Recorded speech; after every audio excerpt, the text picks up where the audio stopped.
Good evening. Good evening. Sounds a lot better. My name is James Reginald Colimon, aka Reggie. I am the Deputy Director of Global Affairs and Protocol for the Mayor's Office of Economic Opportunity and Inclusion. I bring you greetings on behalf of Mayor Wu. And I am so thrilled that GBAIN is reinstituting its annual International Business Forum and Networking event in person. Isn't that incredible?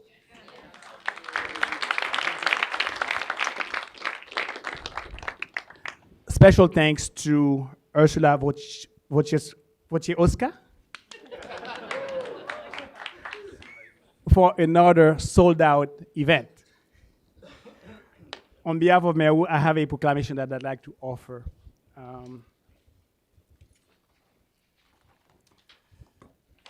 Whereas the Global Business Alliance of New England, GBAIN, is celebrating its 29th anniversary of exceptional work in our city of Boston and the New England region.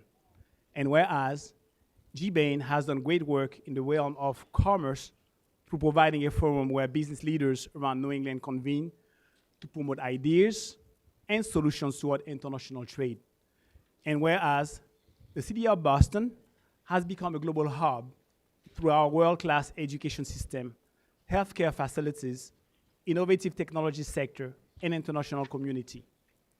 GBAIN is adding to our city's mission of being a global center for international trade by hosting forums such as this one today. And whereas the Global Business Alliance of New England will continue to make valuable contributions toward our city's international presence, commerce, and the talent these global corporations attract. Now, therefore, I, Michelle Wu, Mayor of the City of Boston, do hereby declare this day, April 5th, 2023, to be International Networking Day in the City of Boston.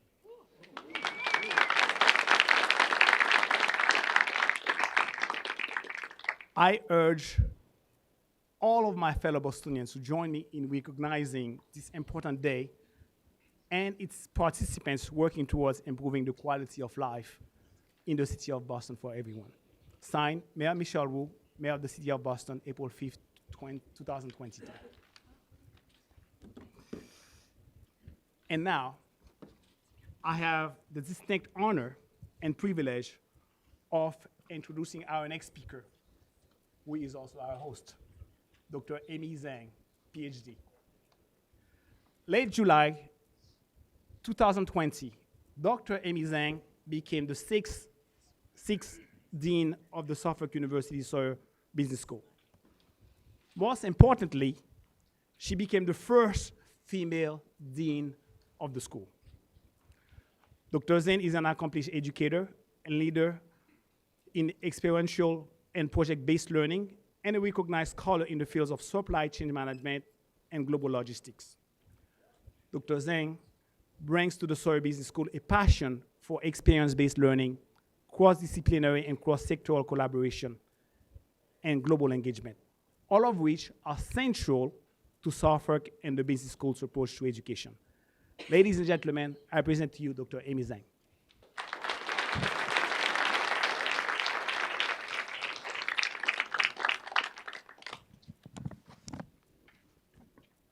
Thank you, James, for the nice introduction. Good evening, everyone. On behalf of Suffolk University and the Sawyer Business School, I'd like to welcome all of you to Suffolk campus and to this event. We are very honored to host this 29th forum at this magnificent building and in downtown Boston. And we are so pleased to see so many of you with us tonight. As our hometown or our home city is not only a hub of technology, finance, trade, and logistics, but also a vibrant mix of global cultures. It makes perfect sense for the forum attendees to convene at this campus tonight for this annual event. Suffolk University is centered in Boston, but also encompasses the whole world. The institution has attracted a large number a large number of international students coming from 110 countries to study here, which account for over 20% of the total student population. In addition, Suffolk has a branch campus in Madrid, Spain, where students can take first-year, second-year classes, as well as to finish a degree in international relations. According to the 2023 US News and World Report, Suffolk is ranked the 3rd highest in Massachusetts and the 14th nationally in terms of the international student enrollments. We are very proud of our ethnically and culturally diverse learning community. The Sawyer Business School has been at the forefront of global education. We aim to prepare global-minded, knowledgeable, and socially responsible professionals who embrace innovation and change. We call this business education with purpose. And global learning is one of the 3 components in our educational approach. In that regard, we really distinguish ourselves from the following 3 areas. First of all, our faculty. Over 40% of our faculty have international backgrounds, and they represent 18 countries and speak 25 different languages. Secondly, we offer an impressive portfolio of academic offerings related to globalization, ranging from a unique double global business major to a number of regular courses in multiple disciplines such as accounting, finance, marketing, supply chain management, public administration, and healthcare, to a suite of global travel seminar courses, including virtual travel seminar courses to countries on 5 continents. Last but not least, we have established formal partnerships with universities in Asia Pacific and Europe, and are in the process of discussing possible relationships with universities in Middle East and South America. The faculty regularly engage with multinational companies in their research and teaching, and host international scholars to visit Suffolk. Furthermore, over the past 5 years, 5 of our faculty have obtained Fulbright scholarships to study and also explore different countries in the world. The 29th Annual International Business Forum resonates very well with the educational goals of Suffolk University. We are eager to learn from the speakers tonight and look forward to the networking opportunity. Welcome again and enjoy tonight's program. Thank you.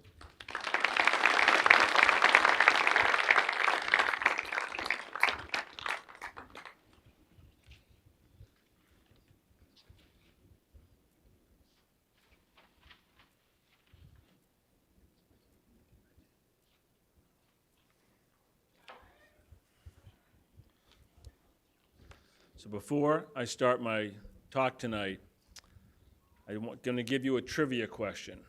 Don't answer it right away, but just think about it. I'm going to ask you, Lee Majors, the actor, why was he famous? So my name is Mark Sullivan, and I'm the Executive Director for the Office of International Trade, turned Moiety. And on behalf of the Healy Driscoll administration, I'd like to thank G. Bain for hosting tonight's event, and also thank Suffolk University for providing the facilities. It's great to see you all again. It's been a long time since March of 2020, when the pandemic came in. We managed through it successfully. The consulates were terrific hosts. I don't know if you know this, but the consulates and the diplomatic corps are actually administered through the State Department. The individual states and cities cannot control what they want to do. So they kept calling me during the pandemic saying, what are the rules, what are the regulations? And basically I was able to tell them, you can kind of do what you want. They were very, very attentive and followed what Massachusetts and the city of Boston wanted to do, but it was something that I didn't know until the pandemic hit. So the other thing that I'm really looking forward to is getting the state of Massachusetts' name out there. I can tell you that I've sat with Governor Healy and Lieutenant Governor Driscoll, and they're very interested in international. they'll be doing a lot of focus on that. Because frankly, it's been kind of tough to follow the city of Boston. You know, James tonight has a citation from the mayor. I don't have any citation. James keeps telling me that GBAIN doesn't stand for Global Business Alliance of New England. It stands for the Greater Boston Alliance of New England. And again, probably for many of you, you've gone international, and you'll introduce yourself and say, "Hi, I'm from Massachusetts." And you'll get a quizzical look, and they'll look and say, "Oh, is that in Boston?" Okay. But nonetheless, GBAIN has brought us here tonight in signaling that Massachusetts, from an international perspective, is back. International trade has greatly exceeded in 2022. Foreign direct investment inquiries have increased, and companies are actually coming here. You probably may have read about Prysmian, the large Italian cable company that will be making the offshore cable, is establishing a place down in Brayton's Point. Well over 100 jobs, well over $100 million in investment.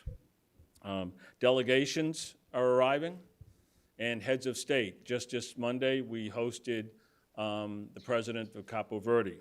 And in case you don't know, the Great Doors in the State House. How many of you know about the story of the Great Doors in the State House? Okay, I'll be brief. It's an interesting story.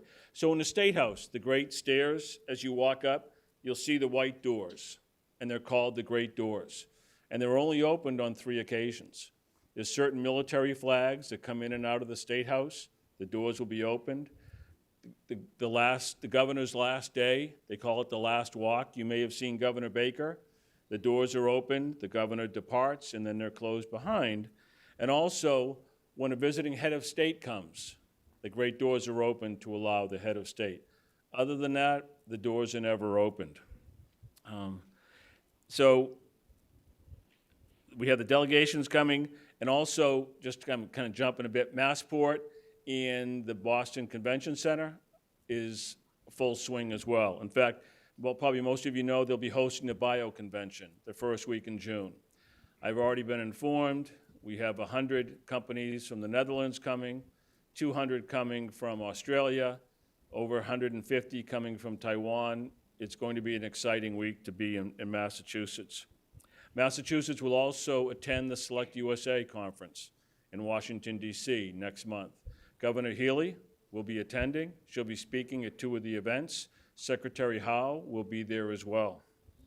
Key areas of focus in Massachusetts remain life science, but if you listen to the governor's inaugural address, you'll hear her call basically to action on climate change and renewable energy. So if you're talking to international delegations, international companies, that's going to be on the forefront of the Healy-Driscoll administration. And education, which is really our brand, which is the backbone of the Massachusetts economy, continues to be forefront as well. Governor Healy will be meeting all the consul generals within the next 2 months. We'll be hosting an event. And again, as I mentioned, she's very excited to support international activities. She's met with 5 delegations that have arrived already. So I can tell you with confidence that Massachusetts is back internationally. Okay, so who knows the answer to the question? What is Lee Majors famous for? Yes? Bionic Man? Bionic Man. And how much was the Bionic Man worth? $6 million. So, keeping that in mind, I'd like to introduce the next speaker, Paula Murphy, who's headed the Massachusetts Export Center. Because Massachusetts international trade, services, products, exports, and imports exceeded $100 billion in 2022. So ladies and gentlemen, I present to you the $100 billion woman. Thank you.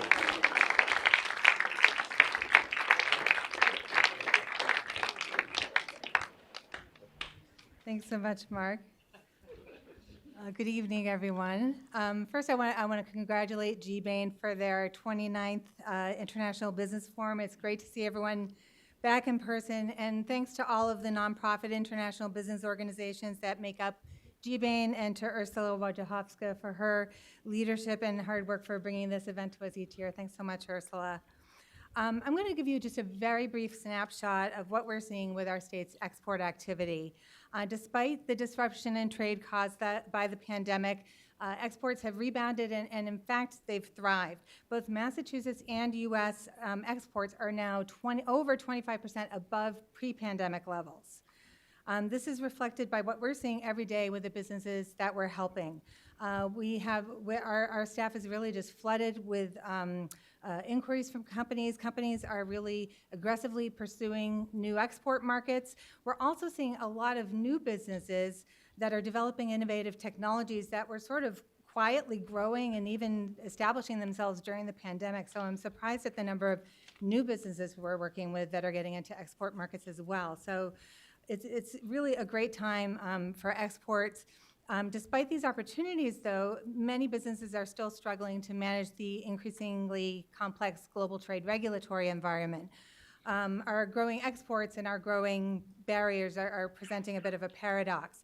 So a case in point, 2022 also marked the first year that Canada, and I apologize to the Consul General, was not our top export market out of Massachusetts. Our top export market is now China. And this is despite extraordinary headwinds from a regulatory perspective. U.S. sanctions and export controls targeting China have really rapidly increased in recent years, and they're only expected to escalate further. And there are also increasing restrictions on cross-border investment. So inbound foreign investment controls implemented a few years ago also have largely targeted China. And we are expecting an executive order that will be issued sometime before the summer that will implement outbound foreign investment controls. We don't know yet what they will look like, but if they mirror the structure of the inbound controls, it will be based on our U.S. export control system. So that will ultimately impact U.S. foreign direct investment in a number of advanced technology areas and will likely have implications on U.S. investment internationally beyond China. So our office is busy helping Massachusetts businesses with these issues so we can hopefully continue our upward trend in global trade in the years to come. And now I am delighted to introduce Dr. Shahroz Motadi, Associate Professor of Economics at Suffolk University, who will deliver tonight's economic update. I first met Dr. Motadi, and I did the math on this, nearly 40 years ago when he was a young professor just starting out at Suffolk. And he made the topic of global economics and international trade so fascinating that I knew it was something that I wanted to pursue as a career. Both Dr. Motadi and Suffolk have really put global issues at the forefront of their curriculum long before other schools began to follow suit. And so I think it's appropriate that the G-Bain International Business Forum found its way to Suffolk this year. So I want to thank Suffolk for its ongoing commitment to global business education and for hosting tonight's event. And please join me in welcoming Dr. Shahroz Motadi.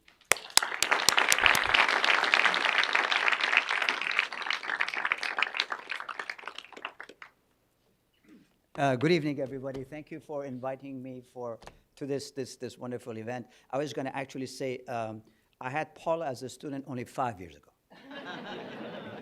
It wasn't 40. You just gave away both our ages, didn't you? Yes, I'm considered one of the dinosaurs at Suffolk University. This is actually my, I lost count, 39th year. So I probably have some grandchildren of Suffolk people who are my students again, sometimes, so you never know. So I'm just going to say a few remarks about the state of the current global trade. And by the way, after my remarks, there will be a quiz. After all, I'm a professor, so we always have a quiz at the end of the remarks. The World Trade Organization just came out with their latest global trade outlook and statistics.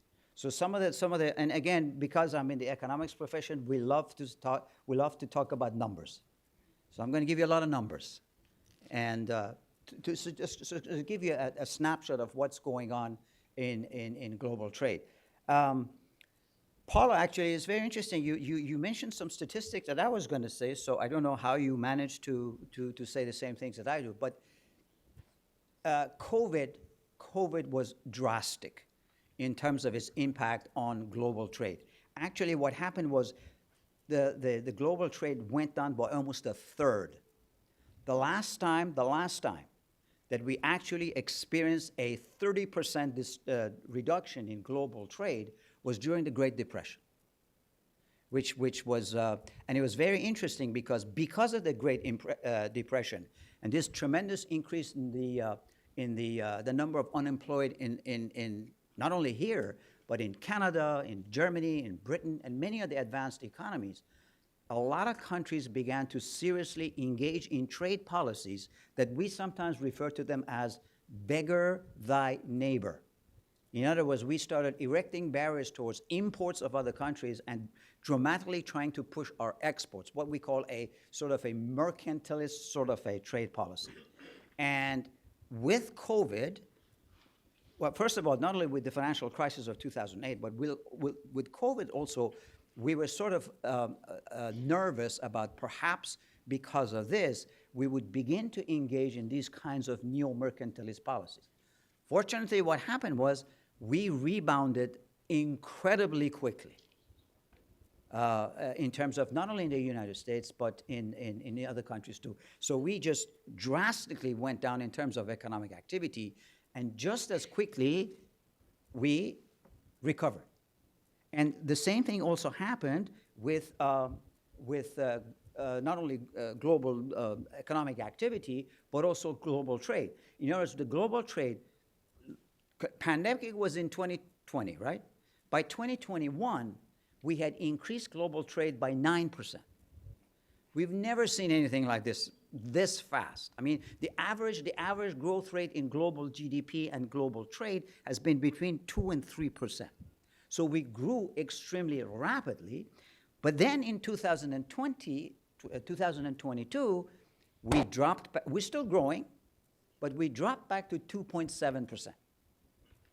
So from 9%, because we had recovered, back to a sort of a long-term average here. And at least the World Trade Organization is estimating that global trade is going to grow, but only about 1.7%.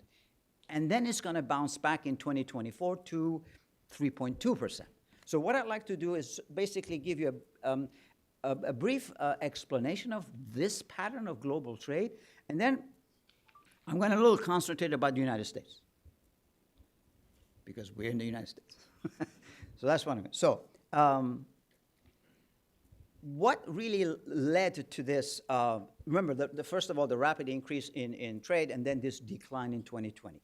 It's probably obvious. One was COVID, and then, of course, was the crisis in Ukraine. Because what that did was, the crisis in Ukraine, because of the sanctions that many of the countries imposed on Russia, what happened was the price of a lot of commodities, including wheat and oil, went up. And whenever we have any increase in cost of production, economic activity tends to decline because of this increase in cost of production. And along with that, global trade begins to decline in terms of imports and exports. So that's one of the things.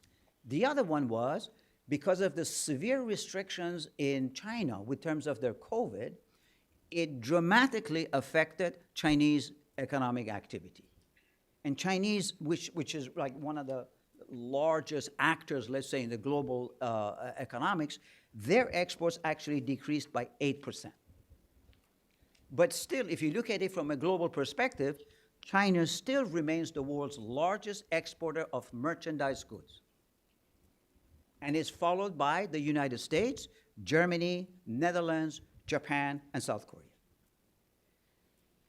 Well, guess who's the largest importer of merchandise goods? The United States. So even though we not only are one of the largest, the second largest exporter, but we're also the largest importer in the world, right? The other large importers are China, Germany, Netherlands, Japan, and the United Kingdom. Now, here's the interesting thing. If you exclude what we refer to as intra-Euro trade, the 23 countries that make up the European Union, in terms of its gravity of trade, which means how much they trade with each other, they are the leading trade bloc amongst each other. So if we exclude what we call the intra-Euro trade, the European countries, the Euro bloc, if you will, becomes the second larger exporter and importer. So it's not so much, we used to say it's China-US, but it's really China-EU, and then it's US. So if you look at global trade right now, you're looking at three major trading, I can't say countries because the United States and China, but also EU. Now, when you look at EU, United States, what we call transatlantic trade, 60% of global trade occurs between these two, the United States and EU. This is very interesting. Nothing like this has ever happened if you look at the history of global trade here, right? So now, this was merchandise goods. This is the tangible, the wheat and the cars and all that. We also have trade in what we call commercial services. And I'm going to just give you a few, again, here we go with my data again, a few pieces of data here. The largest, now, remember, China is the largest exporter of goods. The United States is the largest exporter of commercial services. This includes transportation, banking, tourism. These are the kinds that we call commercial services. Then followed by the United Kingdom, and then China, Germany, and Ireland. And the largest importer of commercial services is, again, the United States, followed by China, Germany, and Ireland. Now, very similar to commercial goods, if you look at the services, and if you exclude intra-EU trade, again, the EU becomes the largest importer and exporter of commercial services. What we also now observe in terms of global trade, we have commercial goods, trade in merchandise trade, in goods, and then services. But increasingly, what we are seeing is trade in what we refer to as digitally delivered services. And this is basically the internet. A lot of transactions are actually being conducted using the internet in terms of applications, emails, voice and video calls, and throughout these what we call digital intermediation platforms like online gaming, music, streaming services, and remote learning. And guess who is the largest exporter of these? The EU. So really, the EU leads into major areas of services and digitally rendered services, right? So now, let me switch my focus towards from a US perspective. The largest trading partner of the United States are Canada and Mexico. Because of what we have a trade agreement, we've had a trade agreement with United States and Mexico. It used to be called the North American Free Trade Agreement, and our former president, President Trump, didn't like the name, and he changed it. And it became the United States-Mexico-Canada Agreement. A little bit of, Mark, you were saying trivia. Why is it that US, Mexico, and Canada? In that order. Is because when the administration decided to renegotiate the terms of NAFTA, Mexico was first on board. So we were negotiating with Mexico about changing it, and then Canada came in later. So President Trump said, it's not USCMA, it's going to be USMCA. Just to get it, no offense to any Canadians here in the audience, but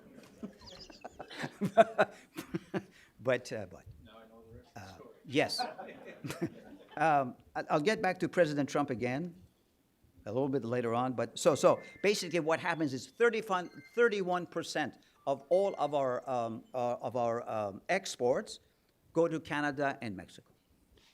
On the other side, close to, let me see here. Where's my numbers? Oh, and about 26% of all of the imports of the United States, again, come from Canada and Mexico. United States' major importing country where we import from, obviously, is China. 20% of all of our imports come from China. But again, as in terms of the volume and the value of trade is between our members of this free trade agreement that we have.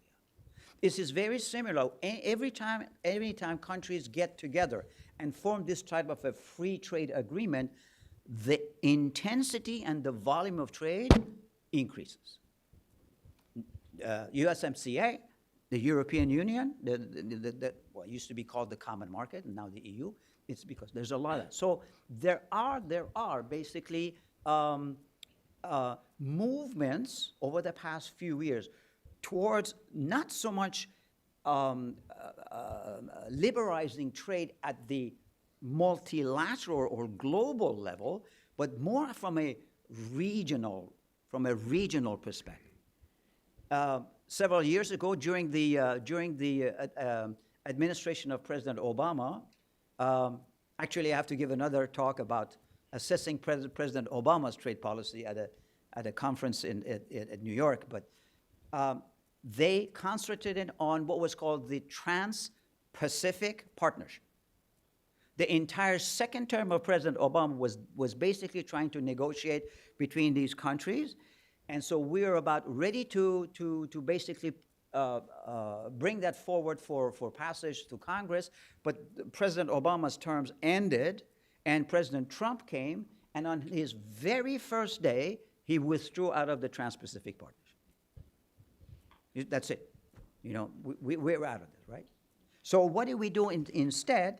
What we have now, when this happened, the countries of the former Trans-Pacific Partnership now came up with a new version of that, which has lots of the Comprehensive and Progressive Agreement for Trans-Pacific Partnership, which includes all of the countries with the exception of the United States. And who are these countries? Australia, Brunei, Canada, Chile, Japan, Malaysia, Mexico, New Zealand, Peru, Singapore, and Vietnam. These countries constitute 30% of the entire global, what we call, product of the world. And they make up 15% of the entire trade in the world. And so what we did in the United States, we left. We left this agreement, right? A lot of the reasons why we were so intent of joining, interestingly enough, the United States was one of the initial launchers of this sort of a negotiations because of the extent of the economic impact and relationships that China had with those regions around the Pacific. So this was almost like a counteract, right? Not so much from an economic perspective, it was more from a geopolitical perspective that we wanted to do that. So what happened was the United States said, all right, well, what do we do since we are out of this? Then President Biden, in May of last summer, went to Tokyo, and they launched what is now called the Indo-Pacific Economic Framework for Prosperity, the IPEF for short. Now, who's in it? Australia, Brunei, Fiji, India, Indonesia, Japan, the Republic of Korea, Malaysia, New Zealand, Philippines, Singapore, Thailand, and Vietnam. Who's excluded? China. Now, China has the same sort of an agreement with these countries, very similar to this list, but without the United States. So it's a very interesting sort of a trading arrangements that is happening. How much time? 2 minutes. Okay. All right. So this is just a little snapshot of that. So just to briefly conclude my rewards here, what we're really seeing is the kinds of trading arrangements that are happening. It's not so much the priority is not economic, but it's sort of, in a sense, more a national security, from a national security perspective. You know, as the EU and the United States, they already have launched an agreement in terms to counter the kinds of activities that China is doing in areas like cloud computing, artificial intelligence, satellites and all that, because of a national security thing. So we'll see what happens in the future. Thank you for your comments.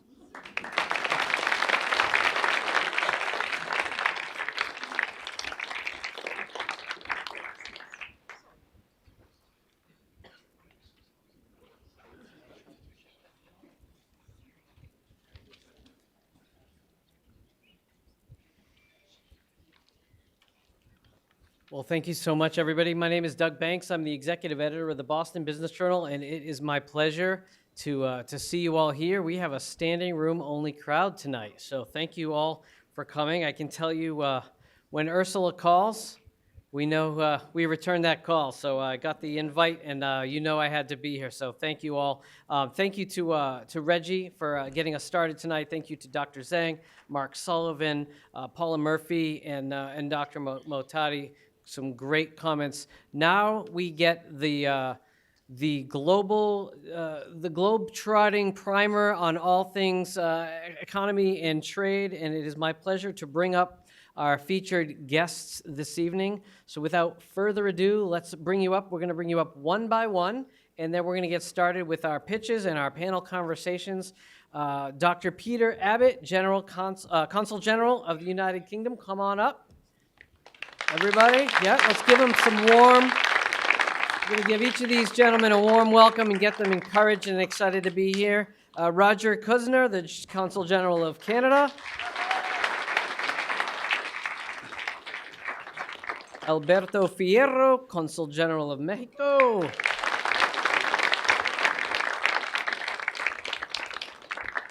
We have Michael Jurgens, the Deputy Consul General of Germany.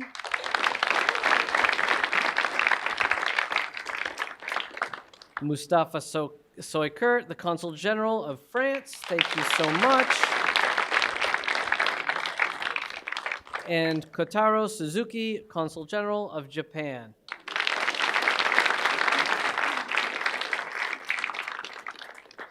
Thank you so much. We're excited. We're going to get started. Peter, I think you're going to be starting us off, if that's correct. Each of these gentlemen are going to give us a very brief presentation, sort of their pitch, what's going on, and oh, that's right. Thank you very much. Sorry, thank you for the reminder. Before I forget, we have a short video from the Israel Consul General, Meron Rubin, who could not be here tonight. We have a brief video from him, and then we'll go to Dr. Abbott after that. Yep.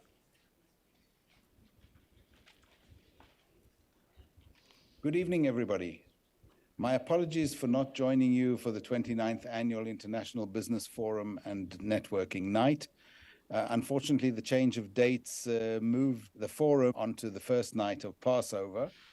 I wish you a lot of success in this event. Israel has been in the news for quite a bit lately. I think that what you're seeing is our democracy in full bloom. Maybe more than should be in full bloom, but definitely we are showing how vibrant a society we are. This year we are celebrating 75 years of independence.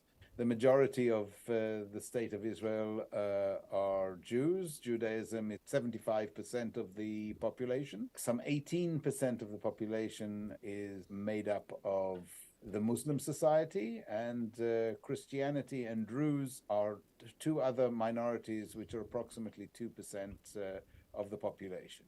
Israel is known as the startup nation. Why are we known as the startup nation? Because we have the highest density of startup companies in the world. And that means approximately one startup company for every 2,000 people in many varied areas like that of meditech, food tech, climate tech, and much more. Top world-renowned companies like Microsoft, Google, Intel have R&D operations in Israel. And Israel has been ranked as one of the top countries with R&D spending as a percentage of the GDP. So that is a percentage that hovers above 4% of the GDP annually. There are also, as you know, during COVID, Israeli companies, and Israel was in the forefront of fighting the disease. And more than 70 Israeli high-tech companies offered medical technology and solutions to fight COVID. And I think that this is also something that is very prominent in Israel. Over the years, Israel has shown the way in technology. So let's start with one of the inventions, which is the mobile eye in the car system. It's a vision-based driver assistance that is made for cars, and in Israel it's obligatory to put the system into your car, and more than 50 car makers actually used the Israeli system, and that's practically 70% of the global market. We also have, if you look back over the decades, developed the firewall as the first malware production software, and the USB flash drive that practically everybody has either on their keys or with them. Another interesting technology was the rewalk, which enables paralyzed people to stand on their feet again and walk in the street or walk up steps. We also have blue technology, or shall we say the blue-green water technologies, where we have water-based carbon removal technology that succeeded in removing millions of tons of carbon and rehabilitating entire aquatic systems, reintroducing biodiversity to lakes and parts of oceans, and supporting the lives and livelihoods of people who beforehand had to rely on contaminated water bodies. And then, of course, we have Israel's drip irrigation. The Israeli company Netafim was the company that started the whole focus of drip irrigation, and this has allowed farmers all over the world to irrigate their crops by using much less water than in the past.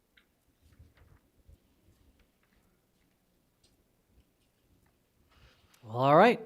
Thank you very much for that. And now we will move on to Peter Abbott. We'll have him. We're going to have each of our consuls general give you a brief presentation.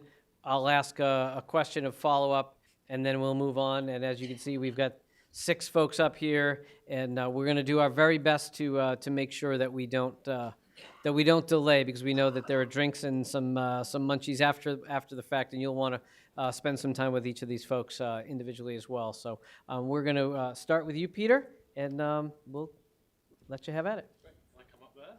You can do absolutely whatever you want. Yep. Disrupting at the start. Sorry, Doug. Good evening, everybody, and a huge thank you, Doug, to you for that introduction. When I arrived in the room today, one of my colleagues said, "Welcome to the diplomatic smackdown." I don't think it's going to be quite like that. We're all diplomats. Most of the time, I like it that my surname begins with AB, as it puts me at the top of most lists. That's the opposite is true tonight. Normally what you want to do at this sort of thing is be at the end, so you can hear everyone else's trade pitch and then come in and pick holes in their arguments and say why you should invest in your country, not theirs. Today I want to look briefly at 3 sectors or themes that I think define the UK economy in 2023. Technology, renewable energy, and the Asia-Pacific region. There are plenty of others I could have chosen: advanced manufacturing, financial services, biotech, the creative industries, etc., but I'm going to stick to these 3. I hope you can read all that. This is a slide that sort of sets out some of the high points of the UK tech sector, and I've chosen this because it's a strength of the UK sector, but also because it's such a strength of the Massachusetts and Boston ecosystem, as we heard Mark say earlier. So the UK is the world's third largest tech economy, valued at over $1 trillion. There are only 3 tech economies in the world valued at over $1 trillion. That is the US, China, and the UK, and that is projected to triple by 2032. We are home to more tech unicorns than anywhere else in Europe. A unicorn is a company that is valued at more than $1 billion, as you probably know. And we started a campaign just last week, launched in San Francisco.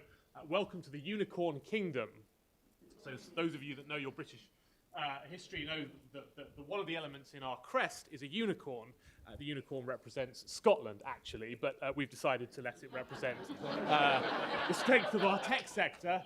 And when my colleague was presenting this, he said that we sort of lightened out the lion that you can see there. That's England.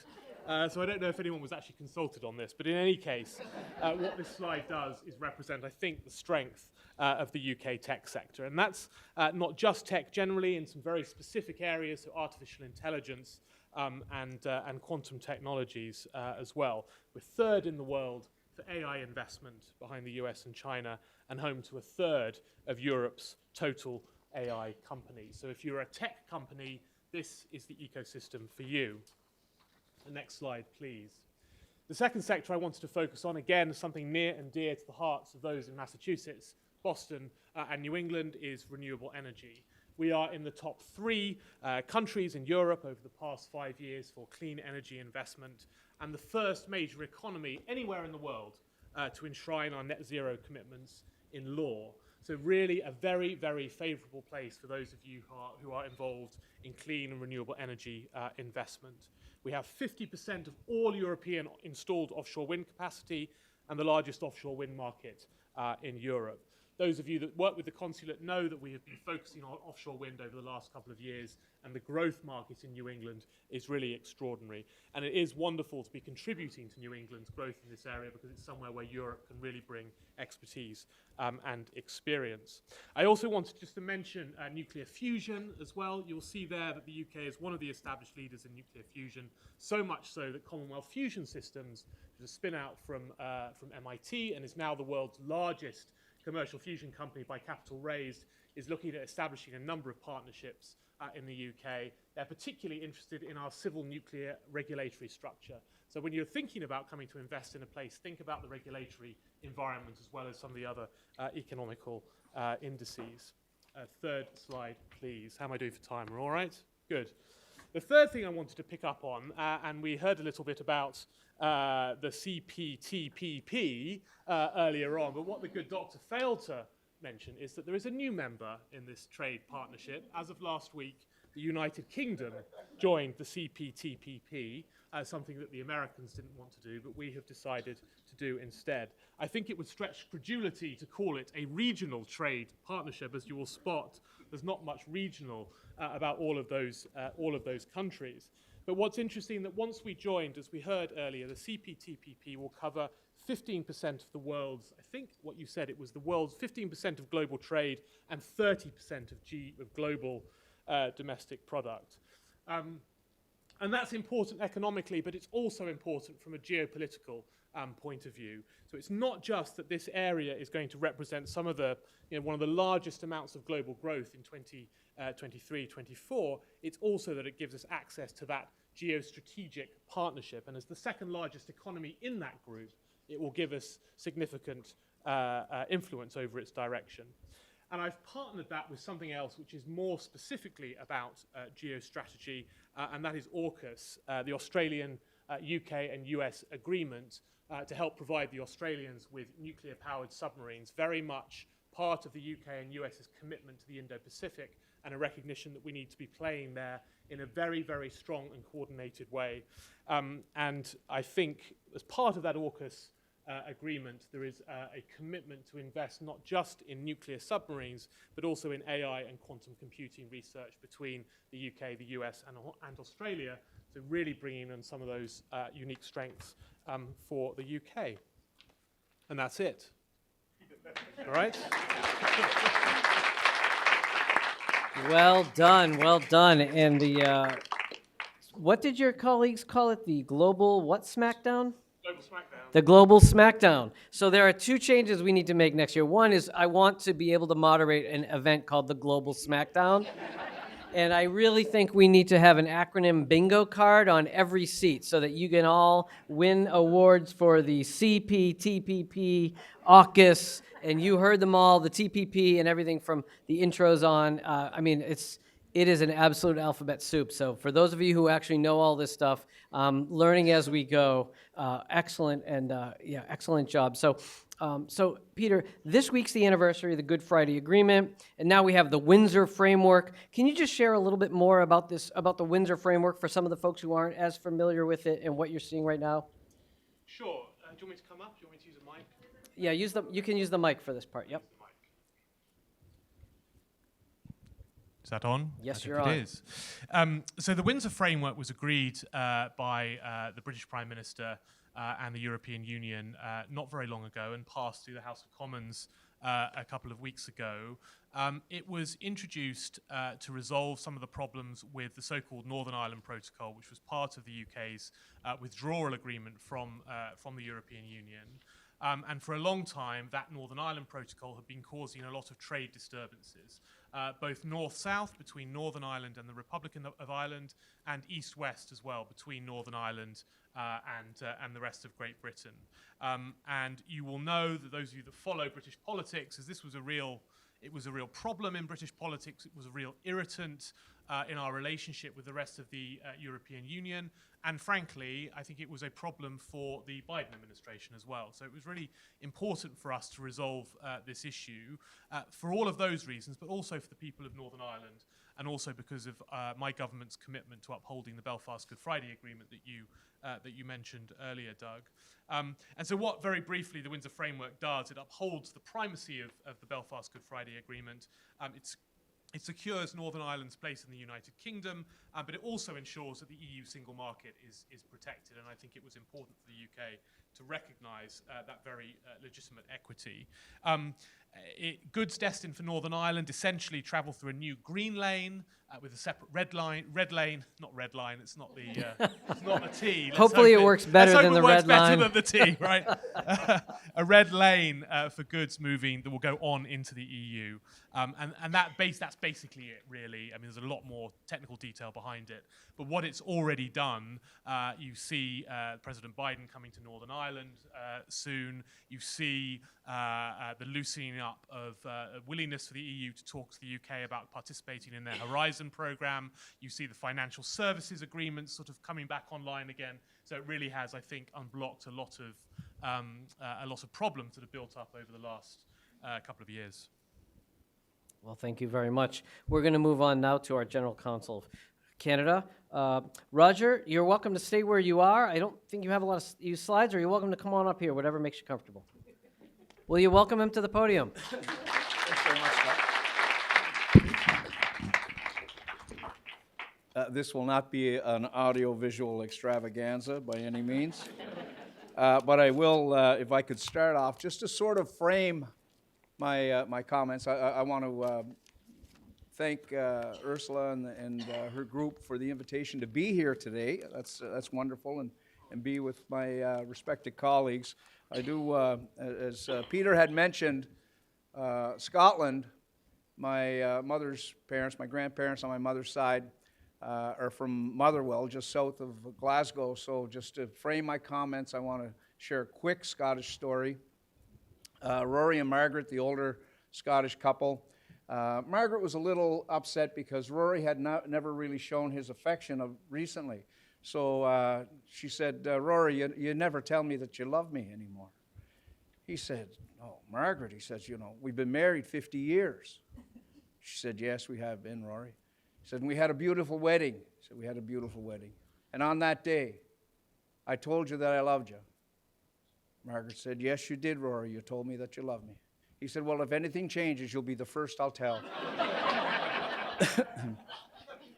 I share that story just to sort of set up as Canadians, sometimes we continually seek that affirmation or reaffirmation from our neighbors to the south. And we certainly got that week before last when President Biden and his team came to Ottawa to spend some time with Prime Minister Trudeau and many of his cabinet members. And we had just a great 2 days, and I can talk about that a little bit further. But President Biden, what really captured most Canadians was that his comment, Canada and the U.S. can do great things when we do it together. And that seemed to be the theme of the entire meeting. Treasury Secretary Janet Yellen, her comments. When she said the modern supply side economics is what will drive Canada and is what will drive the U.S. and our relationship. And that's been picked up, I know, by our Finance Minister, Chrystia Freeland, in many of her comments. So looking at the geopolitical landscape, certainly we know that there are going to be opportunities that will come from that. For the purpose of this evening, I'll do my speed date pitch as well. We'll start with, I guess, proximity. I don't think I need a visual. We're just up there in your attic.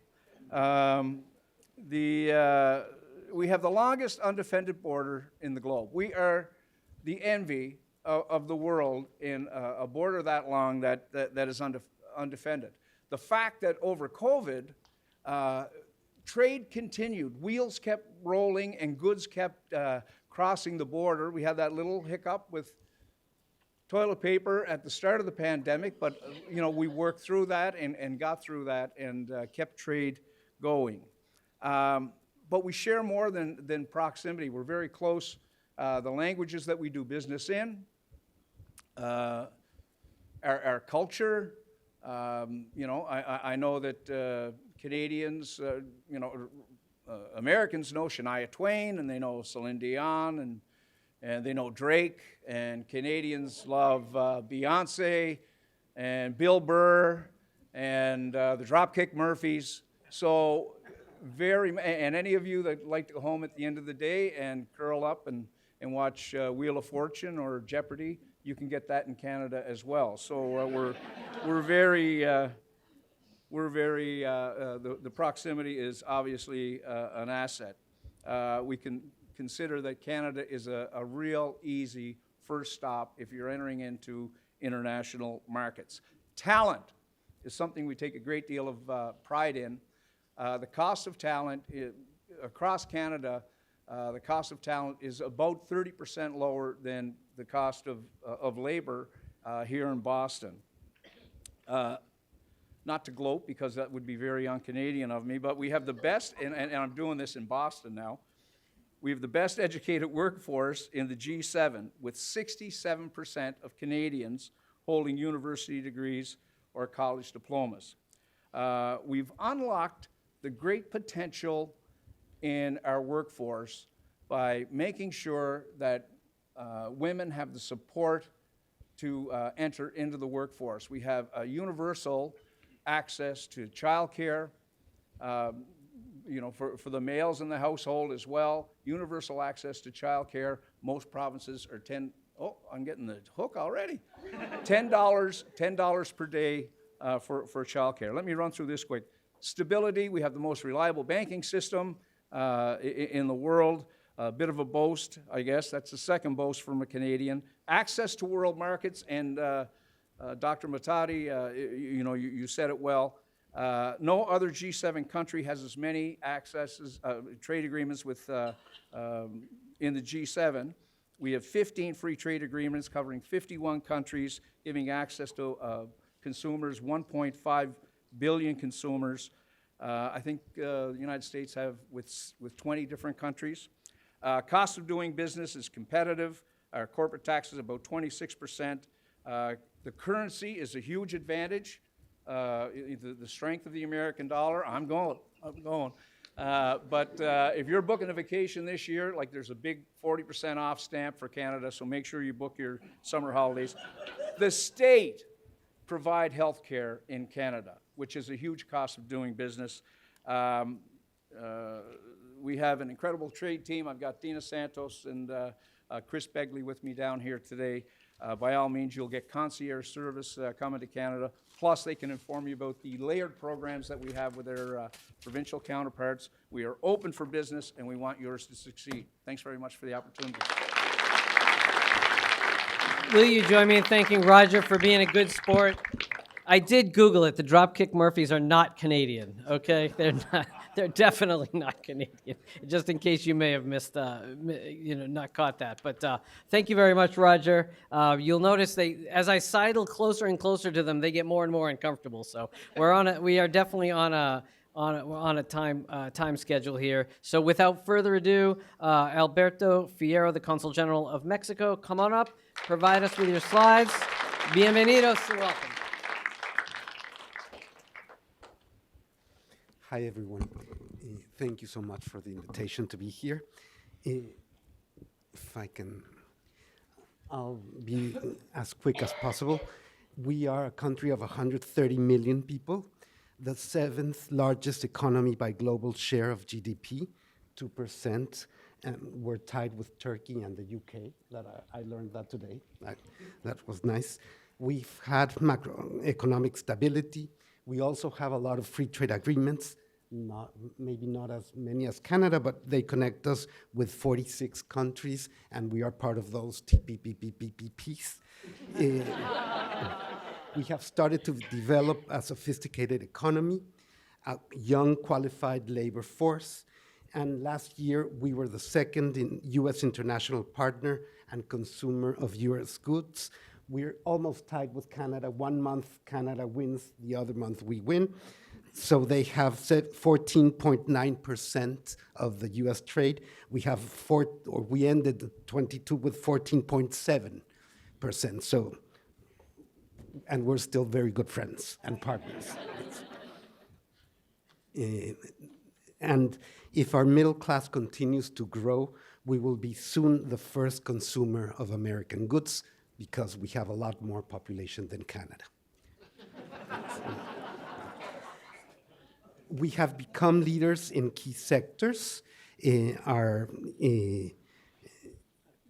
the first suppliers of auto parts to the US and the 4th exporter in the world.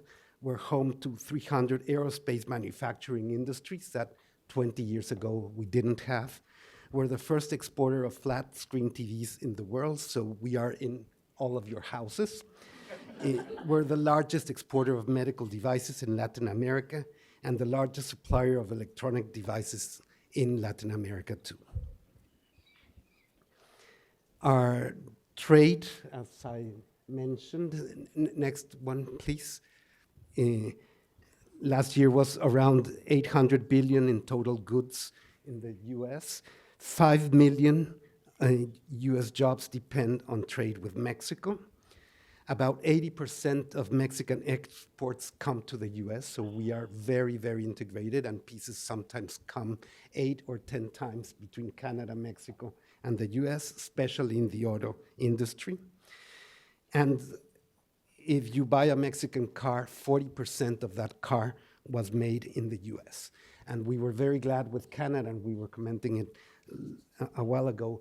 We were so happy that Canada and Mexico were able to win against the US in the panel that allowed to change the North American car component, which is really very important in terms of pushing the North American concept that we work together, and together we are stronger. Next slide. And just to finish, I see you coming.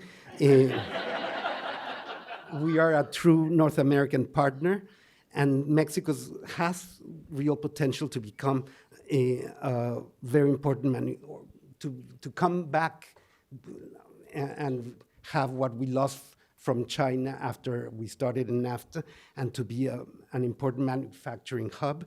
Nearshoring is our option now due to geographic position. There are clusters of major manufacturing industries, as I had mentioned already. And there are industrial parks across the Mexican border that have reached more than 1,200,000 square meters last year. And you see a photograph of Elon Musk, who signed a couple weeks ago an agreement with Mexico for a $5,000 million investment in a new gigafactory in Mexico. There are other important projects of infrastructure in Sonora, the Sonora plant with Arizona in terms of green energy and semiconductors. And there's a lot of investment in the south. There's a new train joining the Pacific and the Atlantic in the Isthmus. So that is why we think nearshoring and the geography makes us a very important partner for the US and Canada too. Thank you so much.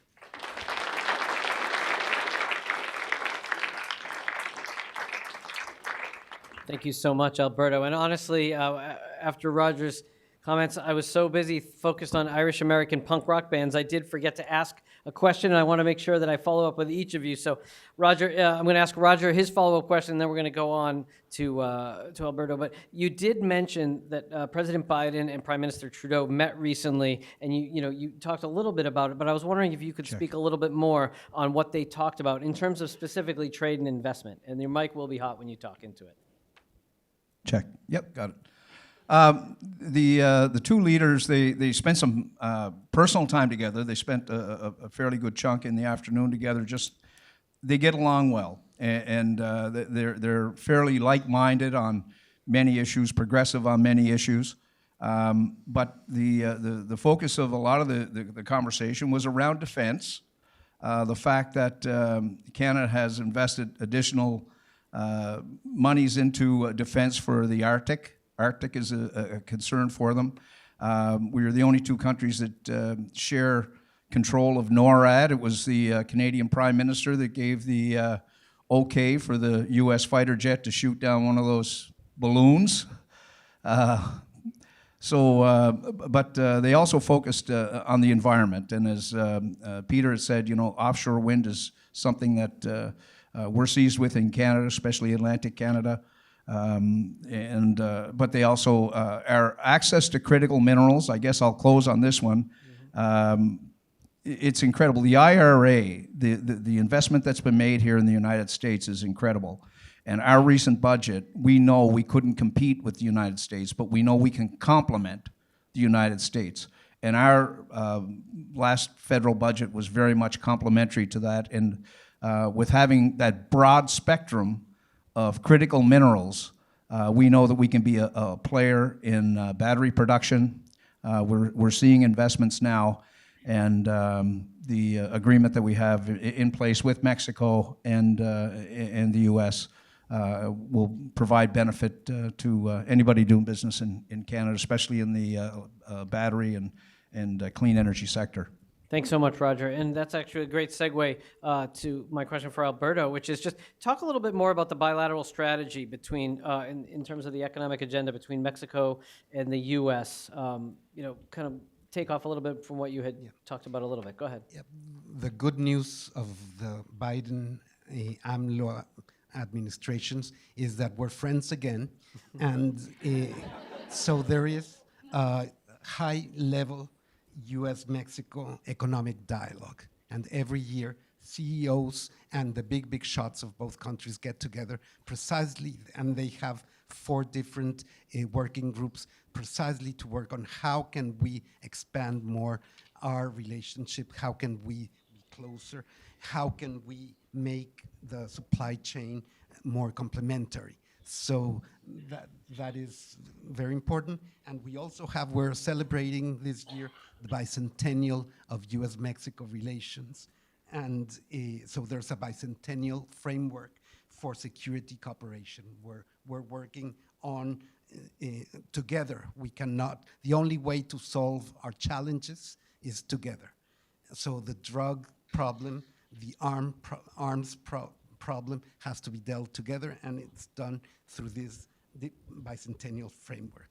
And the drug problem is seen also as a public health issue and not only as a problem of criminal organizations. Thank you so much. Thank you, Alberto. And yeah, thank you. Go ahead. Yep. And with that, we'll bring up Michael Jürgens, our Deputy Consul General from Germany. Welcome him. Thank you for having me.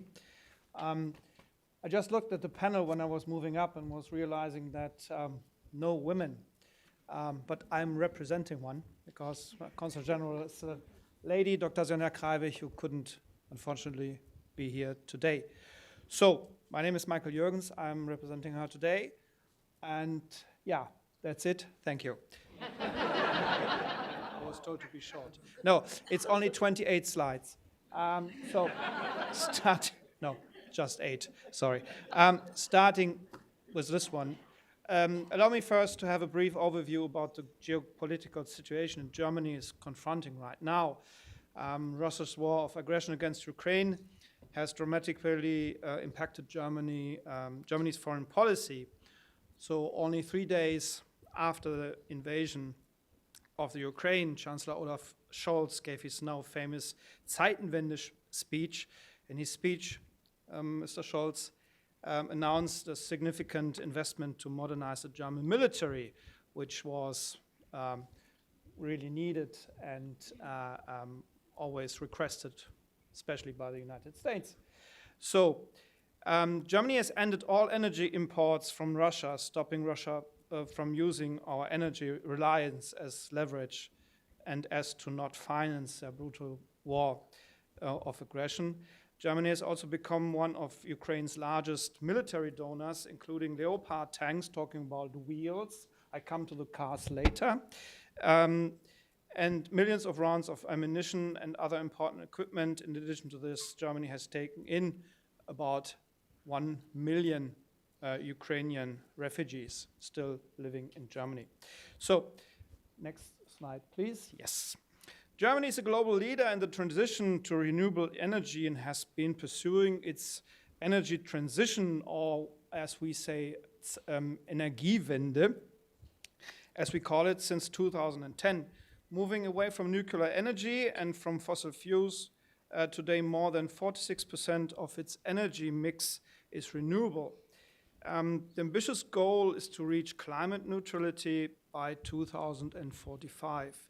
This transition is to a secure environmentally, I'm sorry, I'm more a French speaker than an English speaker. German is okay. So, is environmentally friendly and economically successful energy future requires a large-scale restructuring of the energy supply system. In Germany, the green tech industry is quickly growing across the board. Germany is, for example, further along its energy transition journey than the United States. When it comes, especially when it comes to offshore wind energy, we had this theme already. In working on that, my colleagues at the consulate have met with both the governors of Maine and Rhode Island recently to discuss opportunities for collaboration and business exchange in the offshore wind industry. Next slide, please. So, Germany has a diverse economy, which with its largest industries being machine building, cars, come back to the cars, electrical engineering, and the growing sector of environmental technologies. Germany's largest export partner is the United States, surprisingly. And Germany chiefly exports machinery, chemicals, vehicles, and electronics, and the cars again. Yes. So, next slide, please. So, why should you come to Germany? Oh, I'm sorry, I think we skipped one. Anyway, come to this later. So why should you come to Germany for business? Well, we have an excellent research and development environment with a high density of world-renowned research institutes and over 400 universities, which provide excellent education for a very small cost. I'll give you an example, talking about tuition fees. I just paid tuition fees for my son in the Charité University in Berlin, which is one of the renowned universities in the field of medicine, and I was paying 235 euros for a semester, including public transport, but this is okay. So together with industry,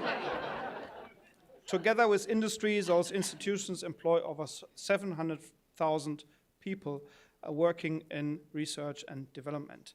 So Germany's workforce training and its apprenticeship model provides business with a highly qualified, highly educated, and highly motivated workforce.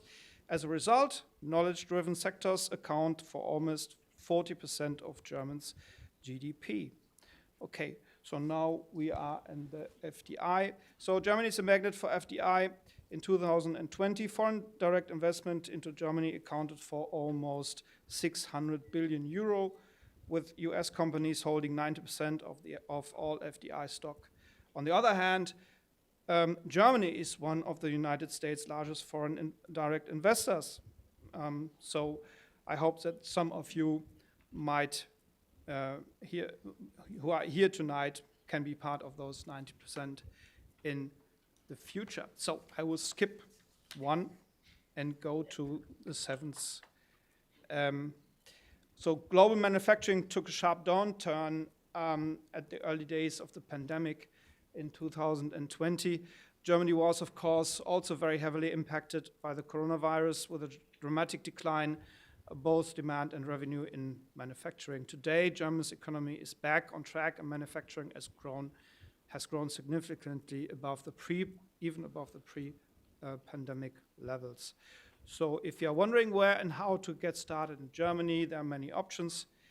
Germany is offering a wide range of funding instruments, and if you want to know more about it, please contact us or the German consulate or the German Economic Development Agency, GTAE, in New York. Thank you for listening. Sorry for skipping the nice slides.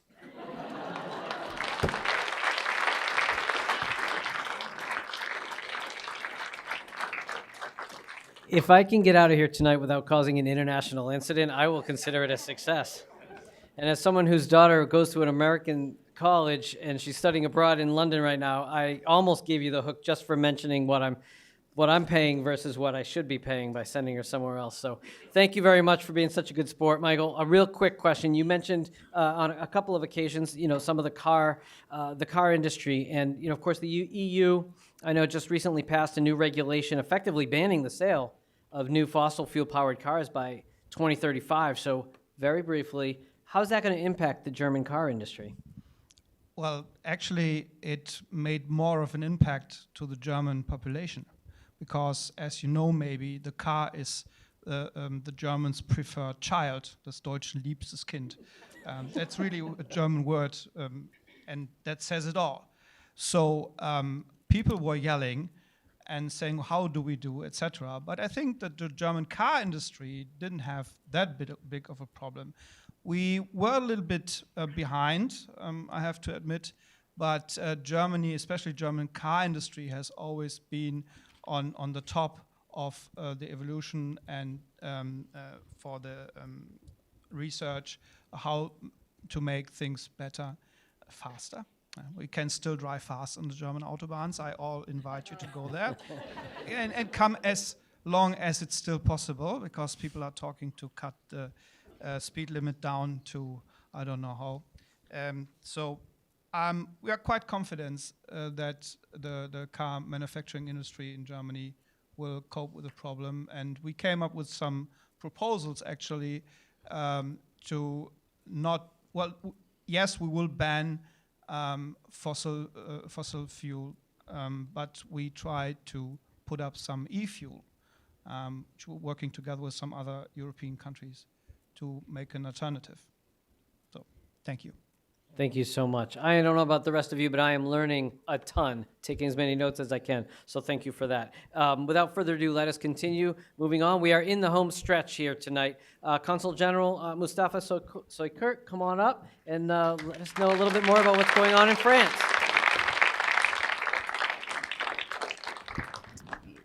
Good evening, everyone. My name is Mustafa Sawyer. I'm pleased to be here. This is my first time here, so I didn't know the SmackDown process. But I am going to be very kind. No bad things about UK. only good things about French-speaking Germans. Well, being the French Consul General of France is not easy every day, and you may think that my task would be impossible tonight to show that my country is attractive when we have protests all over the country. And I know this is your question. So, well, I kill it for you, sorry.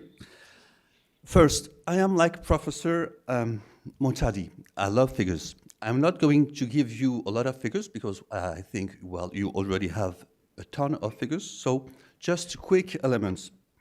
First, my country is in the EU, which is a global actor.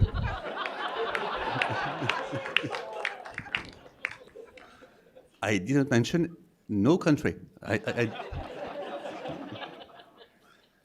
And is the first country in Europe for FDI projects for the third year in a row. My country has a resilient economy in 2022, due to a strong rebound in 2021, and a preserved growth perspective in 2023. We have a labor market empowered by reforms and high-skilled talents, very low unemployment rates, high-qualified labor market, high-quality universities, a good healthcare system, also paid by the state. We have a business-friendly government which helped companies during the pandemic and supports them. This brings me to my second point, the pension reform. When it comes to funding them, you don't have many options. Either you pay for them, meaning you need to implement taxes, or you increase national debt. My government has decided not to raise taxes. This also has an impact on companies because that means we are not going to ask you to pay for the pensions. So let me bring an example to show that my government is supportive when it comes to investment and international attractivity. Before being posted here in Boston, I was advisor in the French Prime Minister's office in Matignon. At that time, some voices in Europe and the world were criticizing President Macron not to push for a temporary lift on patent restrictions for COVID-19 vaccines. President Macron refused, explaining that this would halt innovation and discourage private companies from investing in research and production. At that time, it would have been very easy and popular to say that we should, give them for free. But if we have done so, this would have represented a risk for companies, for investment and biotech companies. So I'm not going, to tell you about the life quality in my country. You already know it. And now that you all want to invest in my country, the question is, how can you do it? The answer is very easy. You can contact me in the consulate, or you can also contact the Franco-American Chamber of Commerce. I can see many representatives. I can see Patrick Billon just in front of me and a lot of his colleagues. This is what we want to do, develop relation between the United States and France and Europe. This is one for you, Peter. And thank you for your attention. Merci beaucoup.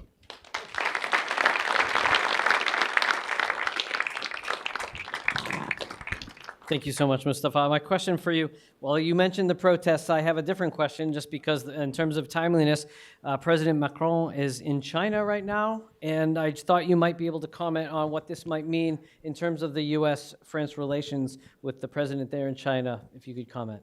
Well, before going to China, no, well, these days he was in December here for a state visit, and he stayed 3 days. So our commitment for the French-American relationship is the same. We are, oldest allies, France, and we are on the same field. Well, that doesn't change anything. But at the same time, we can discuss and we can see how things can move. China is an important actor, and we need to talk with them. Not talking with a global actor is not an answer. Well, you have to to face the issues. And well, this is what diplomats do. Yeah, thank you very much. Thank you. All right. Our final presentation of this evening is Kotaro Suzuki, the Consul General of Japan.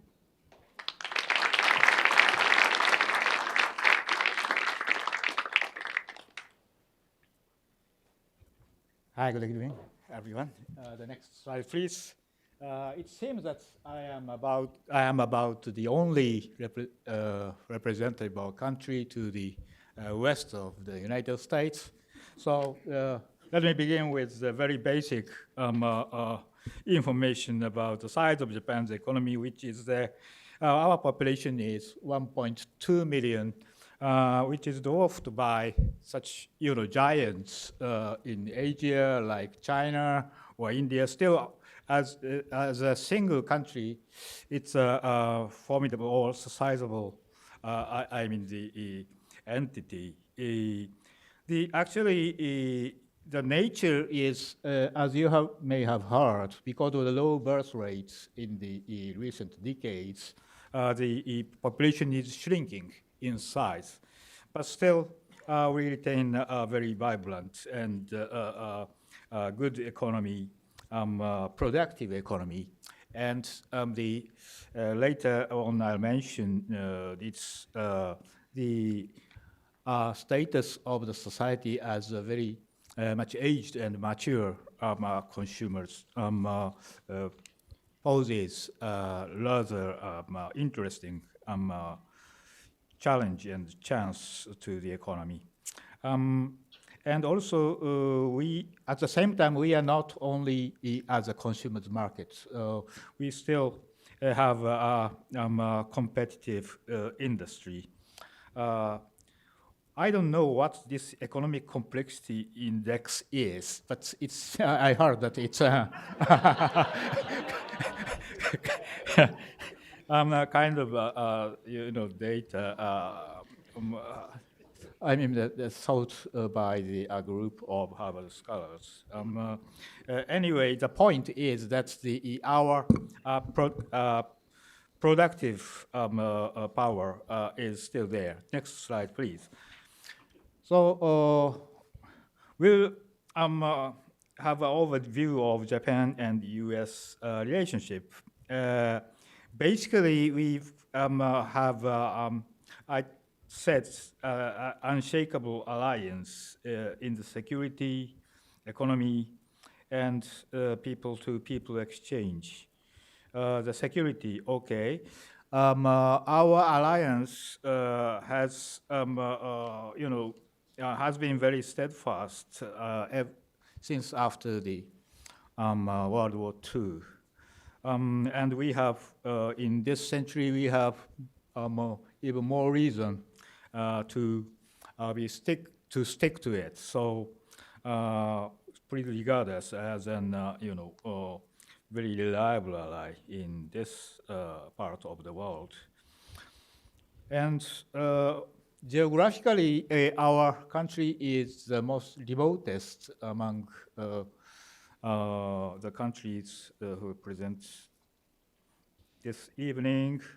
But come to think of it, when Japan started its relationship with the United States, it was, almost the time of independence. And I'm amazed even today how they overcame the vast space of Pacific Ocean and the width of the continent to start our relationship. Anyway, the trade, yes. For Japan, the United States is number 2 in both export and import. Number 1, you can guess, the China.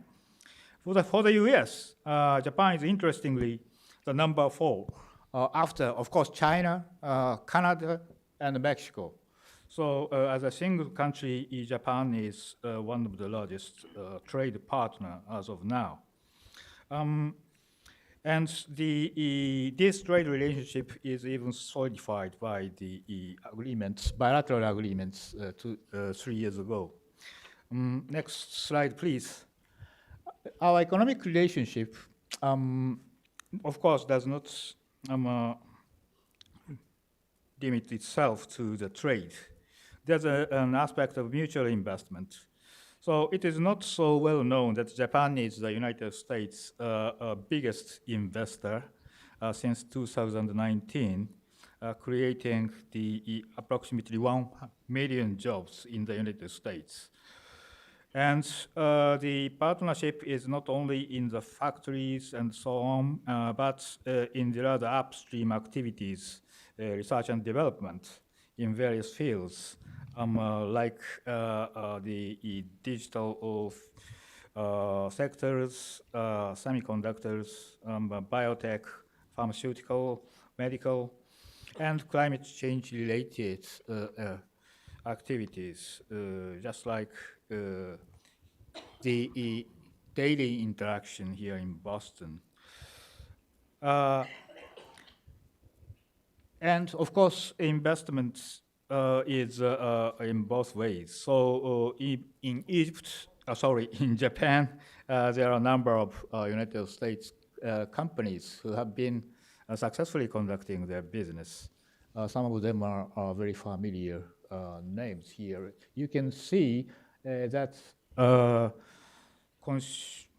yes, they include, of course, the electronic and computer-related and consumer food, consumer service, and so on. So the next slide, the last one, please.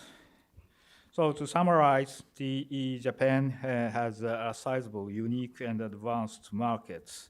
And especially this age society gives an opportunity for the new business in healthcare, robotics, and transport, and so on. So that's what the most Japanese companies are now focusing. And secondly, it still retains high-tech manufacturing and capability in the research and development. And thirdly, so Japan can be your partner in Asia. And also, it can be a gateway to the Asia-Pacific region and to the global market, considering our strong relationship with many Asian countries, not only in East Asia, but with ASEAN countries, for example. Asia is rapidly developing the region of the world, half of the world population, and currently 40% of world GDP. So partnership with Japan would bring a new horizon to the United States companies. Okay, thank you. Thank you very much. As Kotaro goes back to your space, I have one follow-up question for you, and then I'm going to have a question for everyone that we want to just to get them talking, and I want to get to know a little bit more about you before we break for the drinks and the munchies. But I will say, any index that puts you number one, no matter what it means, you should have it on a slide. So kudos to you for that. You always should have those on your slides. Some, however, have claimed that Japan's international competitive has been slipping compared with other countries such as China and Germany. And I just thought you might want to, respond to that sentiment that that's out there. Okay. Yes, of course, it's obvious that we don't see for example, the electronic appliances as when they flooded the markets globally half a century ago. Of course, the Japanese cars are not dominating the global market. Likewise, we see the Tesla cars, we see the Korean-made cars. But so the consumer products, yes, the share has decreased, but it means that our manufacturers shifted upward. They still retain the enormous shares in each niche market in the, for example, the industrial machineries, or, for example, like precision processing, or in the electronic devices, or in the high-tech materials, including the metal, ceramic, and synthetic, and so on. So I think that Japanese manufacturing is now producing the quality products. And secondly, some of them, for example, the Sony, we do not see the Walkman anymore. But Sony, as you may be aware, shifted towards the contents and the soft industry, like film, game, and film and music. And this is good because these soft contents can, I mean, how I could put it, can be conveyed across the ocean immediately.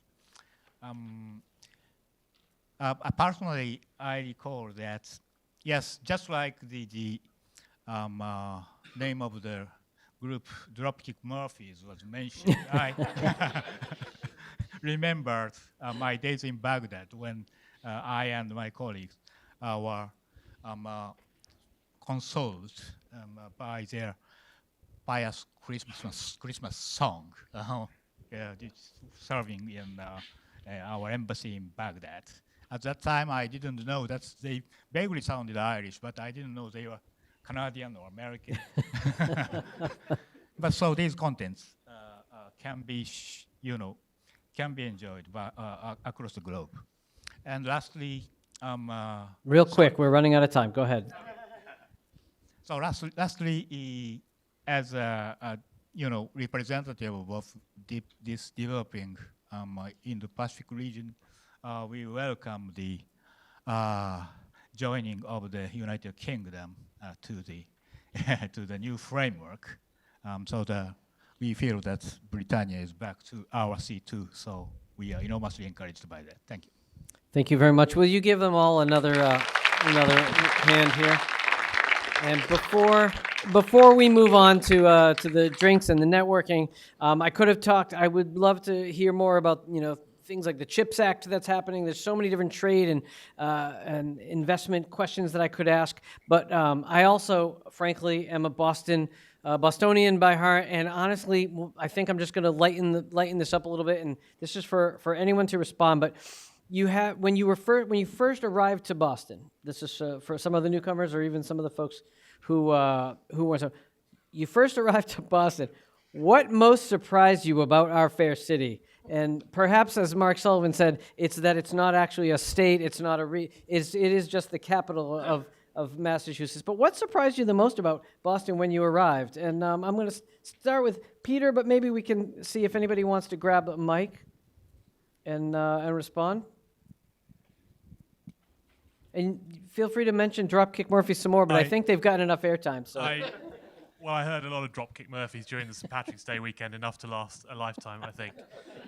What surprised me most when I first arrived in Boston, I think, was quite how many anniversaries of British military defeats I was invited to on a regular basis. We do like Evacuation Day, I guess, don't we? Fair point. Did you attend them? That's the question. I attended all of them, and I love it. Ever the diplomat. Excellent. How about someone else? I was most surprised with none of my staff at the consul office knew who Cliff Clavin was. Oh, come on. I guess that's a generational thing, though, more. We've got a young staff, so... Between Mark asking questions about Lee Majors and now you're bringing up Cheers, I mean, come on, yeah. We're all feeling pretty old. I've been to Cheers probably 17 times. Everybody that comes down from Canada, they want to check out Cheers. So that. But if there's one thing that stood out, I got stopped by the police in Watertown for running a red light. And I'm from Cape Breton, and the officer that stopped me His father was born in Shedda Camp. So we had a great conversation. I got a police escort back. And so just to sort of share the deep roots that we have, Canadians have here, and it was to my benefit that night. Excellent. I was impressed with a fantastic musical scene here, and I've enjoyed it very much. Thank you. Excellent, Alberto. I was actually very positively surprised by the wonderful weather here. Wow. We don't get that answer very often, I'm not going to lie. Take that, San Francisco. Coming from Tunisia, my last posting was in Tunisia, so I came here in summer 2020, and leaving Tunisia, everybody was telling me, "Well, do you have any jackets left? Do we have any boots left? Do we have a hat or whatever is needed? Will be needed up there in the cold?" And then we started here in Boston, and it was wonderful. I mean, 30 degrees is for a German, it's never-ending summer. This being a Celsius, you're doing the math in your heads right now, aren't you? Yeah. Well, I'm very sorry for that. And then it kept on. It kept on until, mid-October, and it was so nice. But then the bad end came. On the 15th of October, we were in South Boston on the beach, and on the 30th of October, we had 30 to 60 centimeters, of snow. So, talking about the weather, but that was... Well, those of us who grew up in the 1970s, we do know a little bit about the metric system, because at one point it was forced upon us, and then at some point the government gave up. So we know a little bit, but not a lot. Thank you. I'm learning. I'm still learning. Thank you very much. Go ahead. To me, it was the kindness of the people when you get in a shop, when they are asking you, how you doing? And, well, this is not something you used to when you are in Paris. Well, but I've also to say that I was also told that in America, drivers are very polite. Well, to me, in Boston, well, Bostonians are very Parisian to me. Well, we all we drive the same, so I was not confused. Well, I don't know about the rest of you, but I'm getting that we have good weather and good manners. So I'm learning a lot about Boston tonight. I don't know. And last but not least, Kotaro. Yeah, since this is my first, service in the United States, I recall that the first surprise was that no one wears suit around here.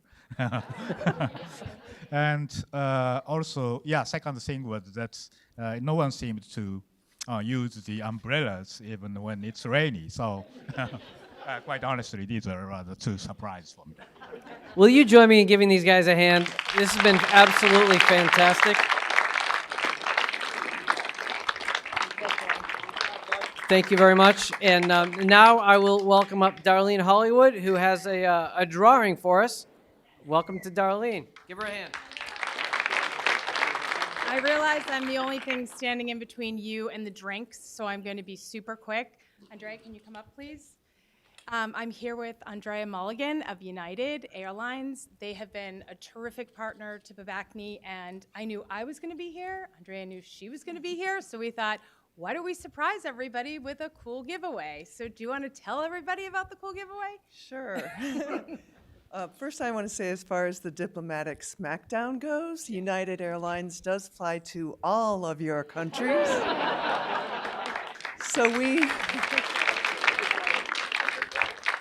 So I'm proud to say we are an equal opportunity business partner. But I'm here tonight on behalf of the British American Business Council of New England and a member, and proud to say that United has started new service from Boston to London. So we thought it would be a really fun surprise to give all of you an equal opportunity to win tickets on our flight from Boston to London. Yes, and there are a couple of stipulations. First, you have to be present to win. So if a name is called and you're not here, that's really too bad. Secondly, these tickets do need to be used by the end of the year. So if you cannot make that travel plan happen, please forfeit your tickets, and then I have a better chance to win them myself. So, okay. All right, Did you do so the honor? you want me to pick? Yes, Or you want to pick no, it? you Okay. pick. So we're going to dig deep. Everybody's in here, hopefully. And the winner is? Esteban Esquivel, am I saying that right? Global Account Manager. At Aperion Oh. Going once. Oh. Don't tell Too him. bad, too sad. That's right. Try again.